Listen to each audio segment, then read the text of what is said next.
കൃത്യസമയത്ത് ക്ലാസ്സിലും വരില്ല, ഹോംവർക്കും ചെയ്യാറില്ല. താൻ പിന്നെ എന്തിനാ ഇങ്ങോട്ട് വരുന്നേ? തുറന്നു വല്ലതും പറയാം. മിസ്സേ, ഇന്നലെ രാത്രി എൻ്റെ വീട്ടില് അമ്മ കഴിക്കുമ്പോ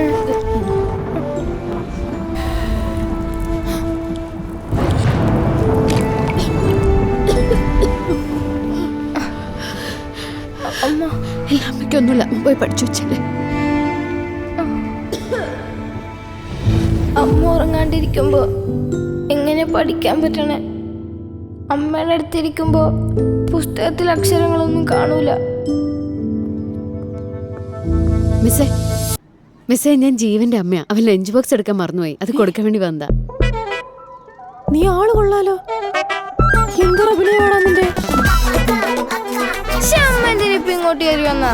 ഞാൻ എന്റെ ബെസ്റ്റ് സീൻ ചെയ്തോണ്ടിരിക്കുവായിരുന്നു. നിന്റെ അഭിനയമൊക്കെ കൊള്ളാം, പക്ഷേ നിനക്ക് പറ്റിയ വേദി ഇതല്ല, വേറെയുണ്ട്. ഈ വേദിയിൽ കുട്ടികളെല്ലാം വേറെ level super stars. Drama junior season 2 ഉടൻ വരുന്നു.